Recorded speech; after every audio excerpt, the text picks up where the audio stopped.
मुझे अपना के मुझे फिर से पराया क्यों कर दिया माँ?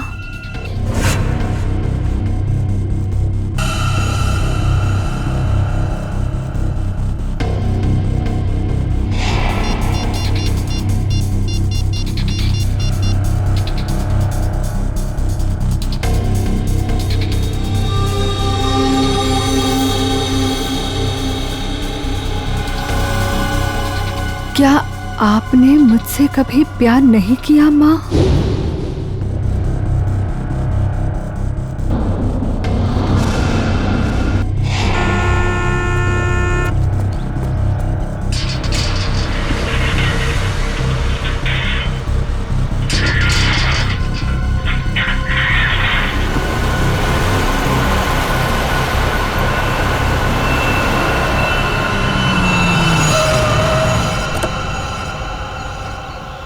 नमस्ते मैडम जी।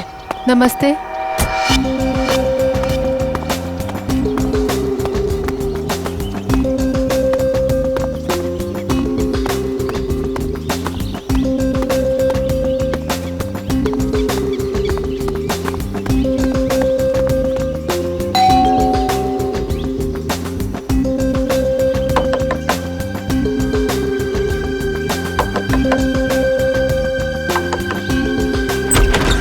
अरे ये दरवाजा कैसे खुला है? विनीता, विनीता, विनीता, कहाँ हो तुम? सो रही हो क्या? विनीता। अंकल, आंटी, कोई आवाज क्यों नहीं दे रहा है?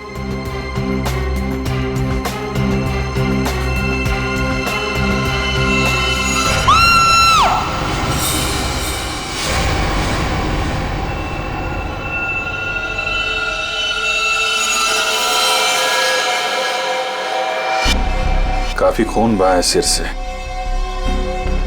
लगता है किसी भारी चीज से मारा गया है। सर बाथरूम में ये लोहे का रॉड मिला है सर, इस पे ताजे खून के धब्बे हैं। हो सकता है इन दोनों को मारने के लिए इस रॉड का इस्तेमाल किया गया है। उंगलियों के निशान मिल सकते हैं इस पे।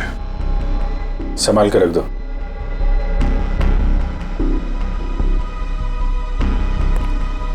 वैशाली जी, आपने सबसे पहले देखा लाशों को? मैंने और मेरी फ्रेंड विनीता ने टेनिस खेलने का प्लान बनाया था। जब मैं यहाँ आई तो विनीता मुझे नहीं मिली और अंकल आंटी की लाश के आसपास किसी को देखा था? यहाँ पे कोई नहीं था। और बाहर का दरवाजा खुला हुआ था? जी, पर मुझे विनीता की फिक्र हो रही है क्योंकि उसका फोन सुबह से बंद आ रहा है। विनीता का कोई फोटो है आपके पास? फोटो तो ये रही। वंश सर, ये फोटो सब चेक ना किया और पुलिस स्टेशन में भेजो। इसकी जान को खतरा हो सकता है। सर। और आप हैं यहाँ के वॉचमैन। वॉचमैन का मतलब समझते हो? घर का रखवाला। ये रखवाली की तुमने अपने मालिक और मालकिन की? कैसे कहूँ साहब, अब तो ये बोझ पूरी जिंदगी मेरी आत्मा पर रहने वाला। तुम्हारे रहते हुए खूनी अंदर आया तो आया कैसे? ये बात तो मेरे लिए भी पहेली बनी हुई है। ऐसी पहेली सुलझाना सीआईडी को अच्छी तरीके से आता है। प्लीज साहब, मेरे बाबूजी से इस तरह बात मत कीजिए। ये दिल के मरीज है और अगर इन्हें कुछ हो गया तो मेरा क्या होगा? चुप कर, माफ करना साहब, मेरा बेटा है, मुझसे बहुत प्यार करता है। चल जा, बाहर जाके बैठ। कल रात विनीता घर पे थी? हाँ साहब, वो घर पे ही थी, मगर रात को देर से आई थी। 2 बजे घर पे आई थी वो। और वैशाली जी, आप कितने बजे आए? सुबह 8 बजे। मतलब विनीता यहाँ से रात 2 बजे से सुबह 8 बजे के बीच में गई है? नहीं गई साहब। नहीं गई है तो घर पे कहाँ है?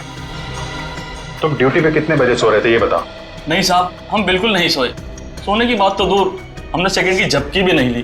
तो क्या वो खूनी आसमान से उड़ के इस घर में आया? हाँ? वैशाली, एक बात बता, विनीता के परिवार वालों की किसी से कोई दुश्मनी थी?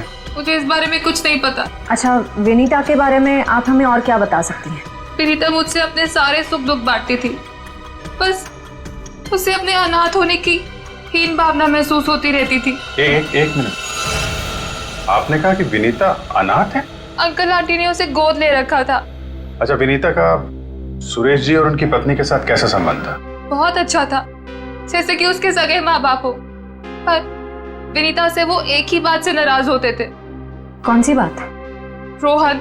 ये रोहन कौन है? वो सुरेश अंकल के दोस्त धनराज जी का बेटा था, जिससे विनीता बहुत प्यार करती थी। पर इन्हें ये रिश्ता जरा भी मंजूर नहीं था। रोहन ठीक आदमी नहीं था क्या? एक नंबर का शराबी। उसकी शराब पीने की लत की वजह से उसके माँ बाप ने उसे जायदाद से बेदखल कर दिया था। शराब पीने के बाद उसे कुछ भी होश नहीं रहता।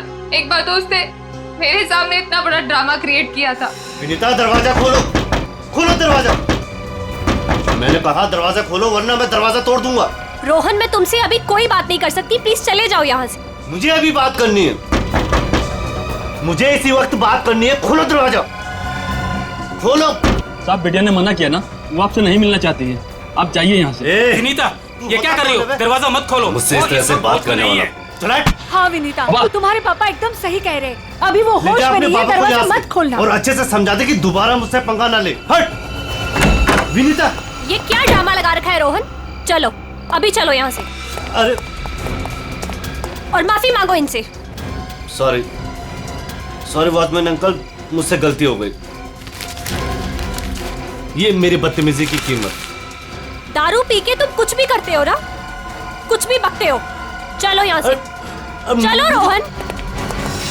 हो सकता है इस रोहन ने शराब के नशे में आके सुरेश जी और उनकी पत्नी का खून कर दिया और फिर विनीता को अपने साथ लेकर चला गया। इस रोहन का नंबर है आपके पास?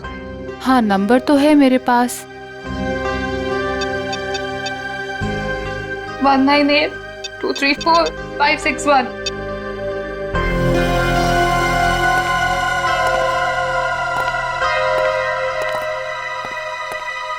रोहन का फोन भी बंद आ रहा है। सर, अब एक बात समझ में नहीं आ रही है। अगर वो खूनी मेन गेट से अंदर नहीं आया तो फिर कहाँ से आया? घर को चेक करते हैं।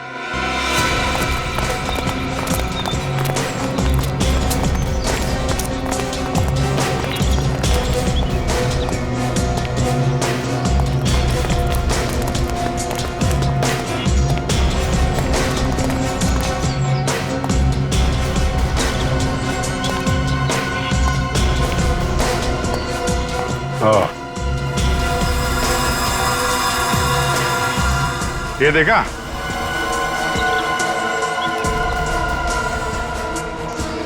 लगता है खूनी यहां से अंदर आया और फिर यहीं से बाहर भाग गया। सर,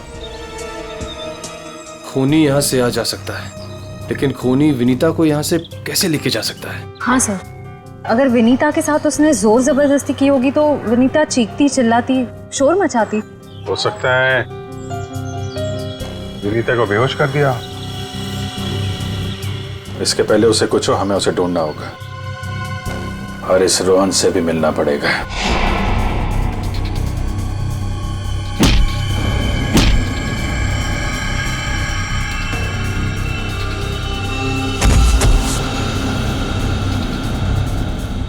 सर, अभिजीत सर ने रोहन का यही का पता बताया।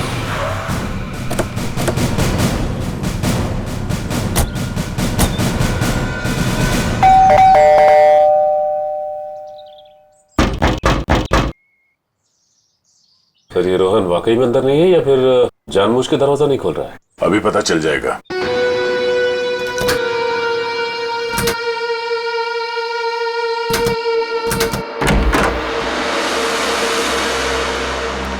हो सकता है उसने विनीता को यहीं कहीं छुपा के रखा हो। घर में सामान भी ज्यादा नहीं है, पूरा घर खाली दिखाई दे रहा है। हाँ, वैसे भी कंगाल है वो। माँ बाप ने तो बेदखल कर दिया था उसे। सचिन,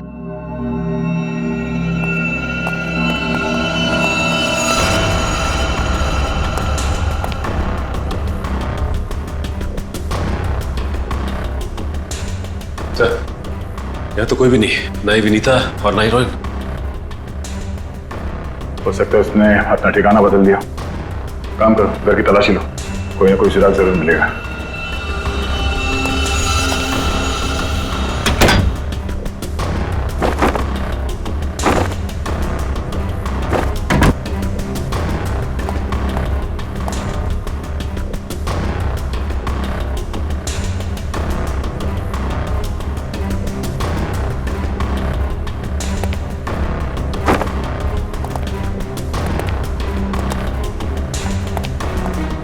चारों तरफ किताबें ही किताबें पढ़ी। लगता है इस रोहन को किताबें पढ़ने का बहुत शौक था। नजरिया बदलिए, बहुत अच्छी किताब है ये।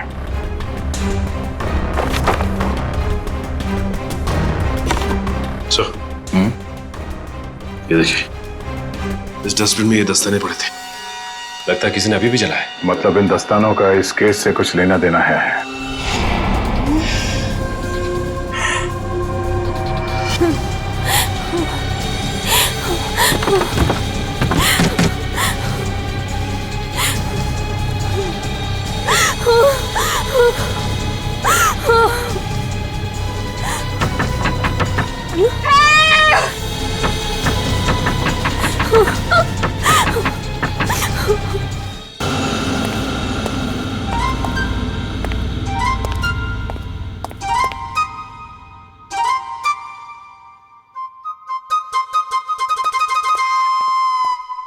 Ready sir. मेरे इतने बड़े शरीर के इत्तू से दिमाग में ना एक बात नहीं घुस रही है। कौन सी बात? ये रोहन का मेन मकसद था विनीता से शादी करना, करेक्ट? करेक्ट। फिर इसने अपने सास ससुर की जान क्यों ली? अरे वृषाली ने बताया था ना कि उसे शराब पीने की बहुत जबरदस्त लत थी, और शराब के नशे में लोग अक्सर कुछ भी कर जाते, उन्हें कुछ याद नहीं रहता। हाँ क्या? क्या? शराब के नशे में इतनी ऊंची दीवार कोई कैसे चढ़ सकता है, भले रस्सी के सहारे क्यों? और फिर विनीता, वो तो शराब नहीं पीती, वो क्यों गई रोहन के साथ? सर वैसे भी विनीता तो उनकी सगी बेटी थोड़ी थी। जो कुछ भी हो, जो कुछ भी हो, लेकिन वो अपने माता पिता से बहुत प्यार करती थी। नहीं नहीं नहीं, कुछ और ही चक्कर है। लगता है इन दोनों को मारने का ही प्लान था। सर, हाँ, लगता है ये काम किसी लुटेरे का होगा। फ्रेडी लुटेरा नहीं हो सकता। कोई लूटने के लिए आता तो घर का सारा सामान वैसे के वैसे कैसे रहता? नहीं नहीं, ये मुजरिम जो भी है ना, उसका एक ही मकसद था, इन दोनों को खत्म करने का। सर, हाँ, एक बहुत ही हैरान कर देने वाली बात पता चली है। क्या? सर, विनीता ने 1 हफ्ते पहले फायर ब्रिगेड में फोन किया था, और ये रही उस फोन कॉल की audio clip. Hello fire brigade, मेरे घर में आग लगी है, प्लीज जल्दी किसी को भेज दीजिए। मेरा एड्रेस है 603 हर्ष विहार, शांति नगर। लेकिन सर, जब फायर ब्रिगेड वाले उनके घर पहुंचे तो विनीता की मम्मी माला जी ने उन्हें ये कहकर वापस भेज दिया कि वहां कोई आग वाग नहीं लगी है। हाँ, उसके घर में तो कोई आग लगने का निशान भी नहीं मिला। अरे झूठ क्यों कहा उसने? यही बात तो समझ में नहीं आ रही। फायर ब्रिगेड वाले ने खुद देखा था स्टोर रूम से धुआं निकलते हुए। उसने अंदर जाना भी चाहा, लेकिन माला जी ने उसे रोक दिया। माला जी ने फायर ब्रिगेड वाले को अंदर जाने से रोक दिया? क्यों? कुछ और ही चक्कर है।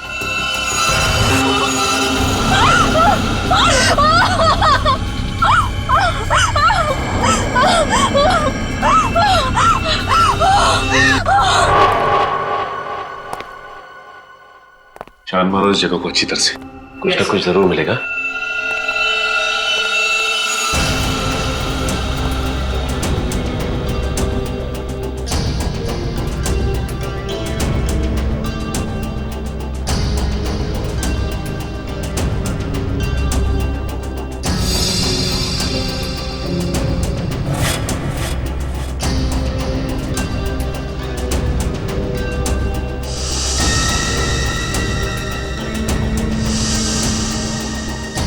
ये क्या हुआ सर? सीलिंग पे पेंटिंग बनाया। बड़ी ही अजीब बात है। देखते।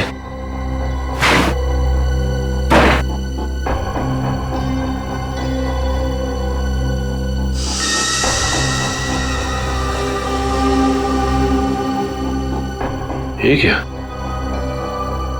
ये तो लगता है धुएं से बना हुआ निशान है, जलने की वजह से। मतलब सर, फायर ब्रिगेड वाला सही कह रहा था, यहाँ पे आग तो जरूर लगी है। सर, इस पेंटिंग से जली हुई सीलिंग को अच्छी तरह छुपाने की कोशिश की है। लेकिन सवाल ये उठता है कि सुरेश की पत्नी ने झूठ क्यों बोला फायर ब्रिगेड से? आखिर यहाँ पे ऐसी कौन सी आग लगी थी? सीलिंग का सिर्फ यही वाला हिस्सा जला।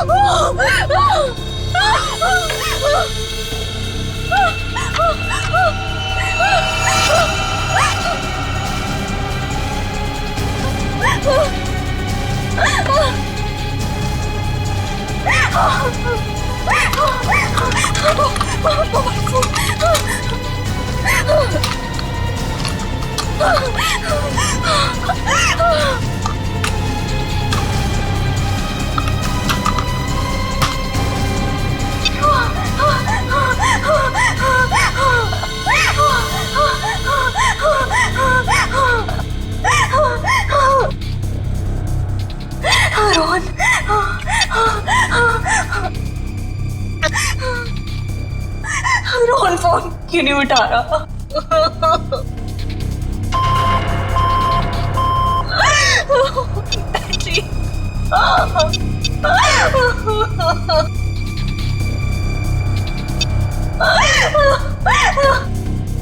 वैशाली पे फोन नहीं उठा रही।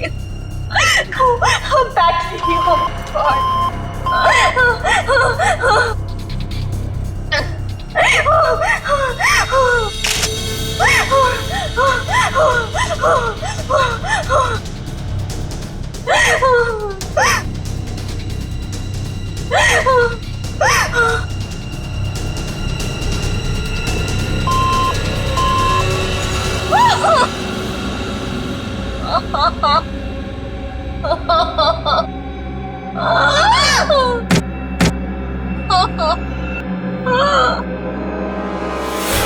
बस मौत रात को 1 बजे से 3 बजे के बीच में हुई है।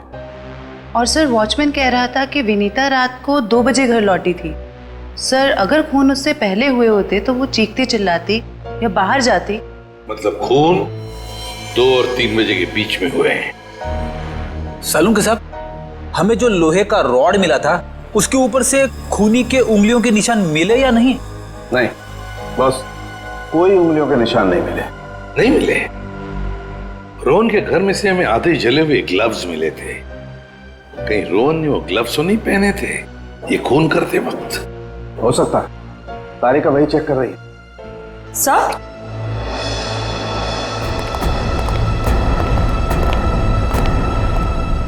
सर ये खास किस्म का सॉल्यूशन है, इकोडेल्पाइट नाम। अगर मैं इस सॉल्यूशन को इन दस्तानों पर डालूं तो इन दस्तानों पर जो कुछ भी लगा हुआ होगा वो अलग हो जाएगा। अरे वाह, फॉरेंसिक टेक्नोलॉजी कहां से कहां पहुंच गई है।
अरे इन पे तो खून लगा है,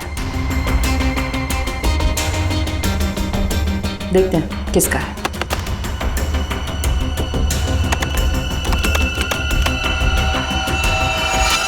पॉजिटिव सर, ये खून मिस्टर एंड मिसेस सुरेश का ही है। मतलब सर ये खून रोहन ने ही किया है? एक मिनट होल्ड ऑन।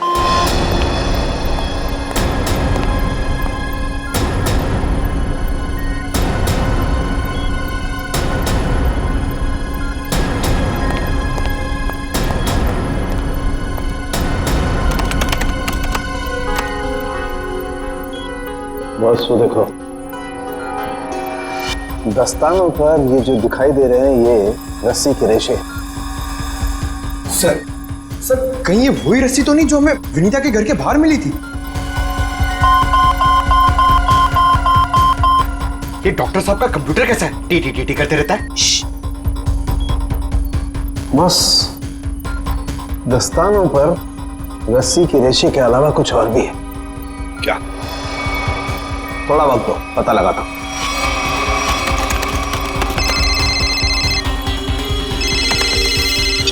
हाँ श्रेया, ठीक है। क्या? सर विनीता का फोन थोड़ी देर के लिए ऑन हुआ था, उसके घर के बिल्कुल करीब। और सर उसने सोशल नेटवर्किंग साइट पे अपनी दोस्त को एक SOS मैसेज भी भेजा है। श्रेया मुझे लिंक अभी भेज रही है सर, ये देखिए सर। मैं घुटन से मर रही हूं, प्लीज मुझे बचाओ। Vinita, my God.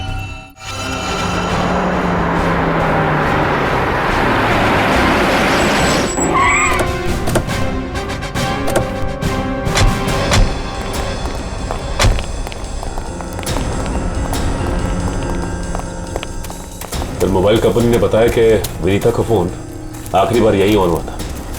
इस घने जंगल में नेटवर्क मिला, यही बड़ी बात है। जरा देखो आसपास।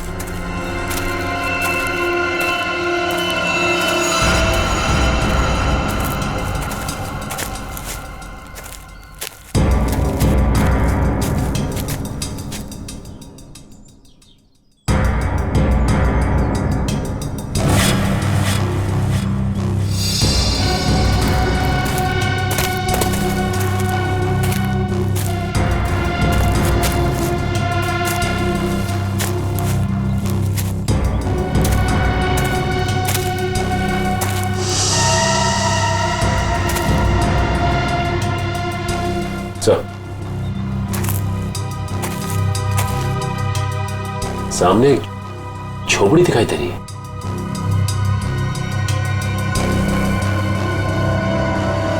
दिव्या, वंश,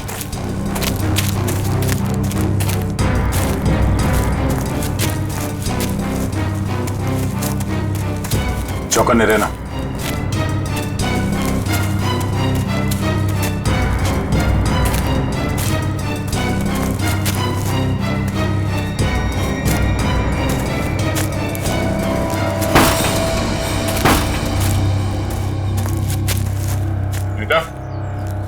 बेटा,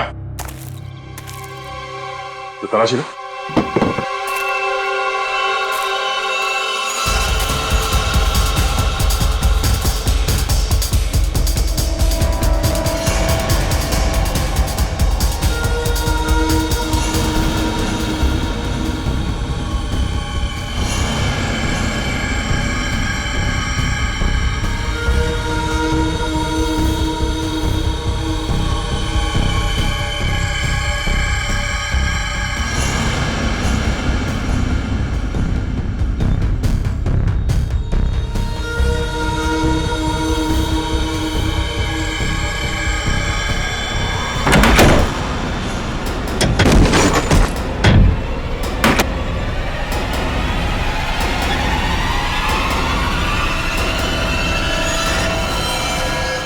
तो ये तो रोहन है।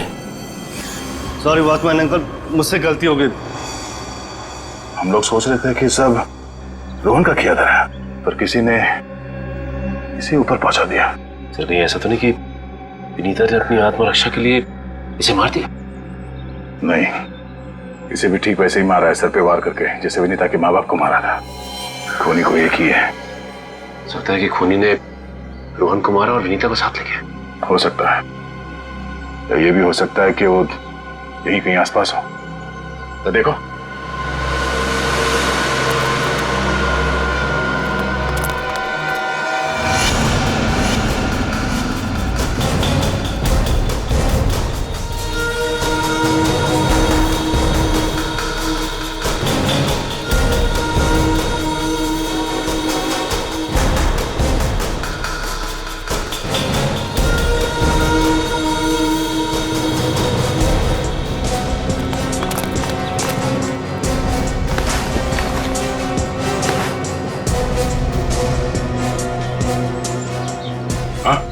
पास भी कुछ नहीं मिला। तो कुछ नहीं मिला। सर ये देखिए, फावड़ा और कुदाल।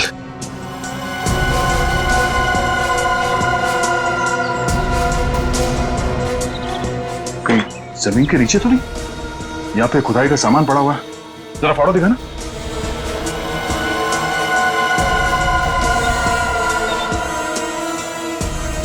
इस फावड़े पे गीली मिट्टी लगी हुई और ये पत्ता। अब विनीता को यहाँ जमीन के नीचे रखा गया है, जंगल के किसी ऐसे हिस्से में जहां पे ये पत्ते मिलते हो। ढूंढो, जरा देखो आसपास।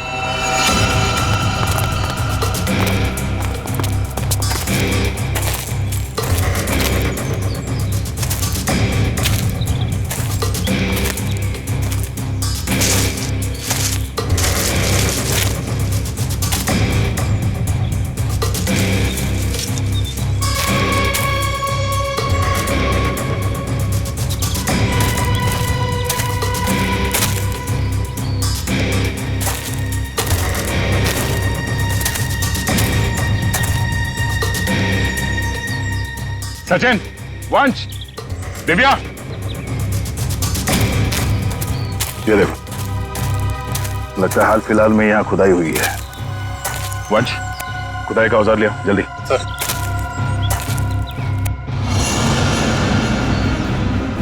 गुड, यहाँ पे खोदना शुरू करो।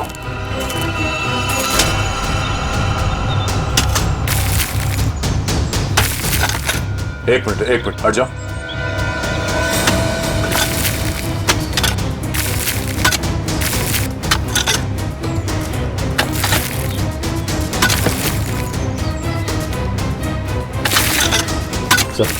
हाँ? कुछ है। एक मिनट, खोदना बंद करो, हाथ से निकालो।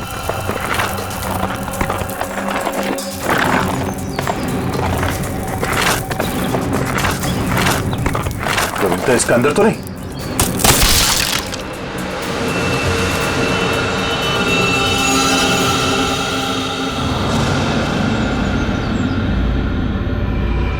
विनीता! ओह नो,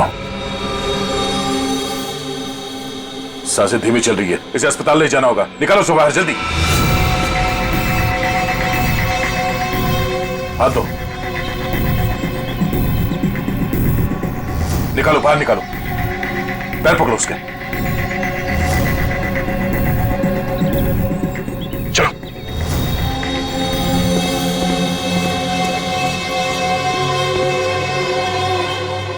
इतना समय बीत गया है, पता नहीं किस हाल में होगी विनीता।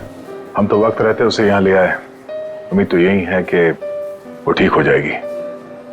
ठीक भी हो जाएगी तो भी रोहन की मौत और उसके माँ बाप की मौत का सदमा पता नहीं बर्दाश्त कर पाएगी कि नहीं। मैं हमेशा कहता हूँ कि सीआईडी में सबसे मुश्किल काम यही है, किसी को किसी अपने की मौत की खबर देना। हाँ डॉक्टर साहब, कैसी है विनीता? अब खतरे से बाहर है, उन्हें होश आ गया। गुड, हम उनसे बात कर सकते हैं? हाँ बात कर सकते हैं, लेकिन वो काफी तनाव में, बहुत देर तक कम ऑक्सीजन में रहने की वजह से फिलहाल बहुत ज्यादा कमजोर है वो। थोड़ा संभाल के ध्यान रखिएगा इस बात का। ठीक है, हम इस बात का ख्याल रखेंगे। Thank you. चलो।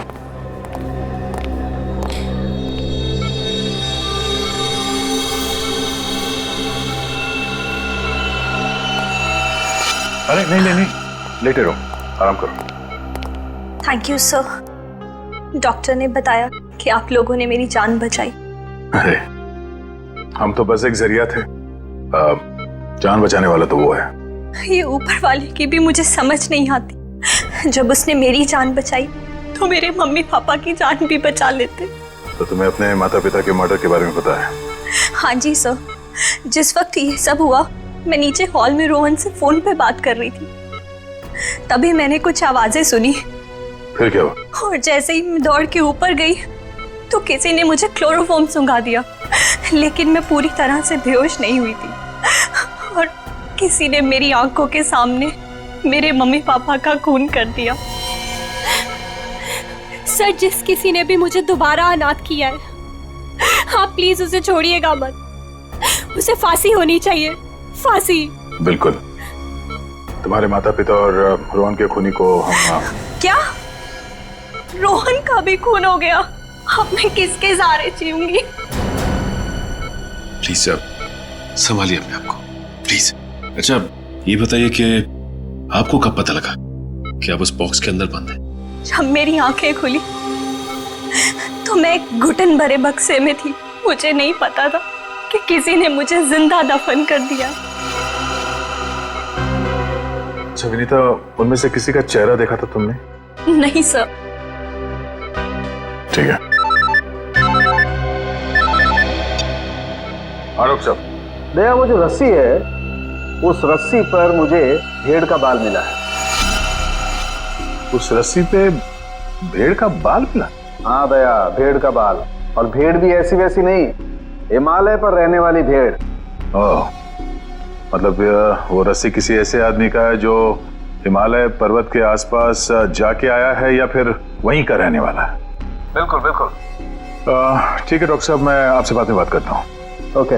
अच्छा हाँ दया, विनीता कैसी है? ठीक है, होश आ गया उसे। गुड गुड, चलो ठीक है फिर, बाय। Okay sir. विनीता, ये बताओ कि तुम्हारे आसपास में कोई ऐसा आदमी है जो हाल ही में हिमालय जाके आया था क्या, या फिर वहीं का रहने वाला हो जो यहाँ पे आया हो? सिर्फ हिमालय पे नहीं, नेपाल भी गए थे मम्मी पापा। अच्छा, कब की बात है? 1 महीने पहले की। वो खुद से वहां गए थे या ये ट्रैवल एजेंट के जरिए टूर पैकेज में? टूर बुक करवाया था सर। इससे उनके पैसे भी बच जाते थे और उनके नए दोस्त भी बन जाते थे। लेकिन उन्हें नहीं पता था कि ये टूर उनकी जिंदगी का आखिरी टूर होगा। संभालो अपने आप को।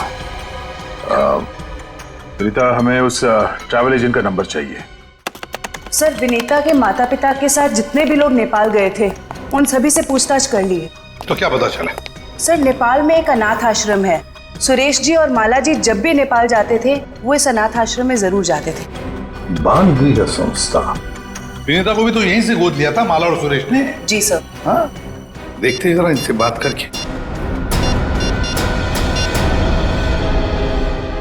हेलो, देखिए मैं एसीपी प्रद्युमन बोल रहा हूँ सीआईडी से, या मुंबई।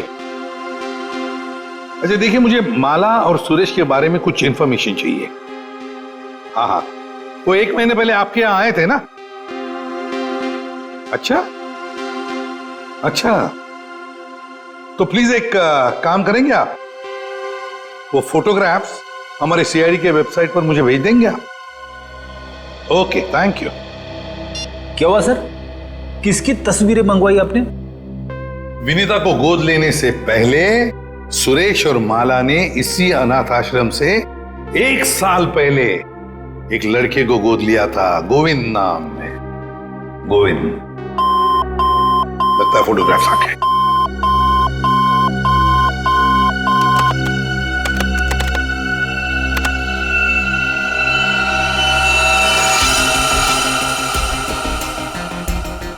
पांच साल की उम्र थी, साल 1999। मतलब सर, वो आज तकरीबन 20 साल का होगा। अभी पता चल जाएगा गोविंद अगर आज है कैसे दिखता होगा।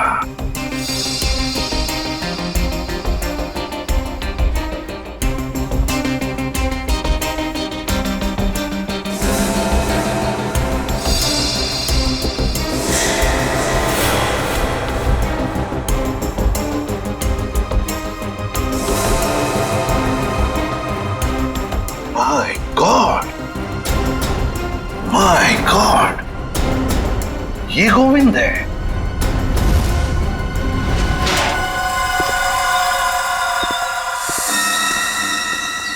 अब देखते हैं कहां भागेगा।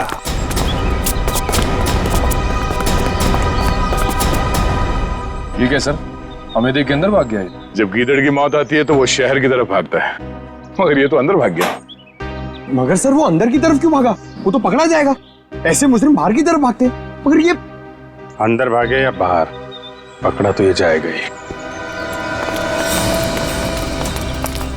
कहां गया ये? अभिजीत, दया, सर फैल जाओ, मैं सामने से घुसता हूं।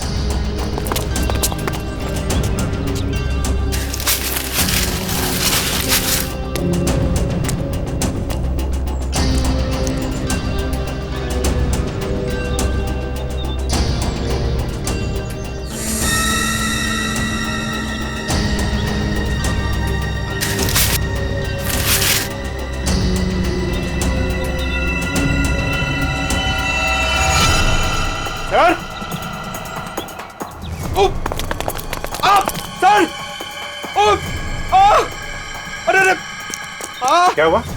सर खुजली हो रही है सर। अरे खुजली कहाँ से होने लगी तुम्हें? सर बहुत तेज खुजली हो रही है सर। ये झाड़ की वजह से। अभिजीत क्या हुआ इसे? सर ये प्लांट ये बहुत गड़बड़ है, इसकी वजह से इसको खुजली हो रही है। एक मिनट अरे जल्दी से हॉस्पिटल ले जाओ। कुछ नहीं होगा, आ जाओ आराम से संभाल के। तो जानबूझकर हमें यहाँ अंदर बुलवा लिया है, जाल रचा है उसने खुजली वाले पौधों का। संभल के रहना, यहीं कहीं छुपाई है।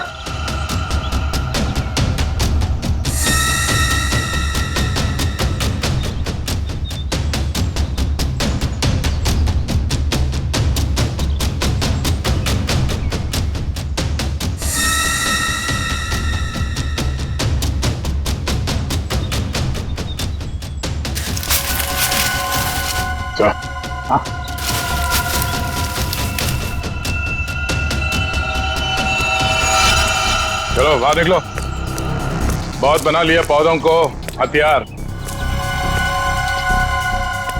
अब विदाई का समय आ गया है तुम्हारा, ससुराल चलना है। चलो प्लीज साहब, मेरे बाबूजी से इस तरह बात मत कीजिए।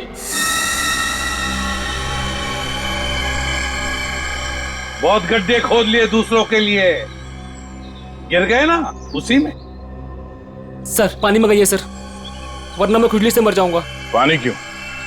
खुजली का इलाज हम अपने साथ लेके चलते हैं।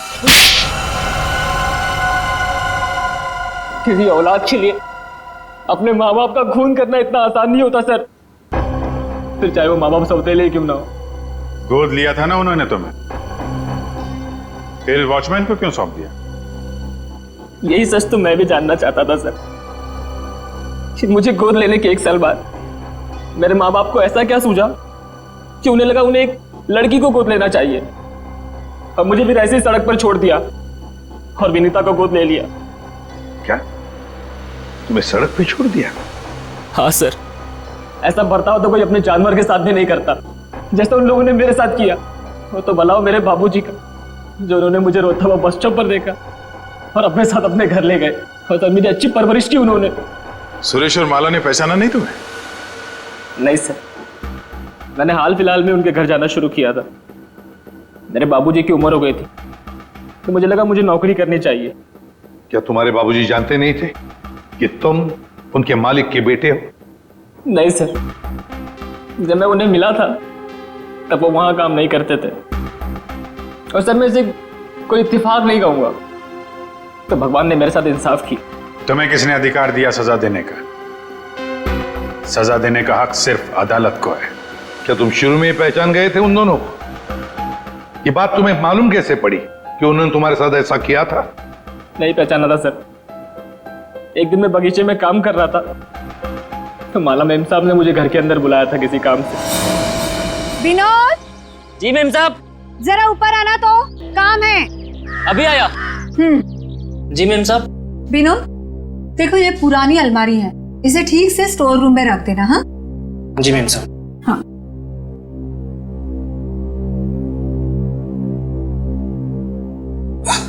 क्या हुआ विनोद, बहुत भारी है क्या? बहुत ज्यादा भारी मेम साहब। एक काम करता हूँ, इसमें से कुछ सामान बाहर निकाल लेता हूँ। मगर निकाला हुआ सामान फिर से रख देना अंदर। हाँ जी मेम साहब। हाँ।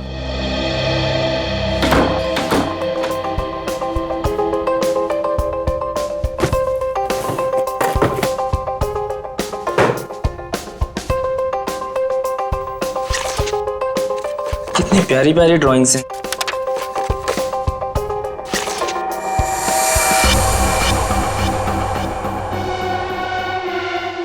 ये तस्वीर तो मेरे बचपन की है। इसका मतलब साहब और मेम साहब ने मुझे गोद लिया था। विनोद, कितनी देर, जल्दी करो। जी मेम साहब, बस हो गया।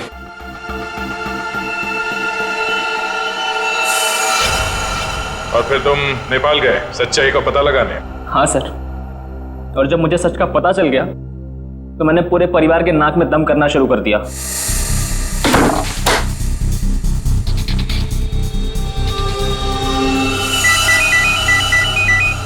किसका फोन है? हेलो। हेलो, अरे जवाब क्यों नहीं दे रहे हो? हेलो, कौन है? ऐसा क्यों किया? कौन बोल रहा है? आपका बेटा। बेटा? क्या? बताइए, ऐसा क्यों किया? मुझे अपना बनाकर फिर से अनाथ क्यों कर दिया? देखो, ऐसी बातें फोन पर नहीं होती हैं। आमने सामने मिलो, फिर बैठ के बात करते हैं। बताइए कहाँ मिलना है? मेरे घर। ठीक है, पहुंच गया।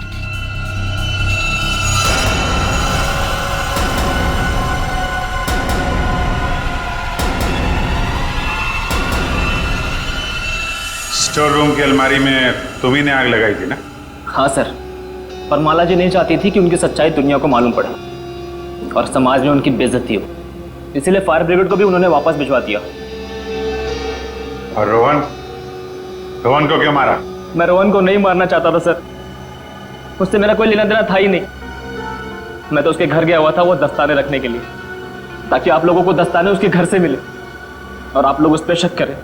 उसने मुझे देख लिया सर, मजबूरन मुझे उसे मारना पड़ा। बदले की आग में तूने 3 खून किए, एक मासूम को जिंदा दफनाने की कोशिश भी की। ये कैसा बदला? ये बदले की आग तुम्हें फांसी के फंदे तक ले जाएगी, फांसी के फंदे तक।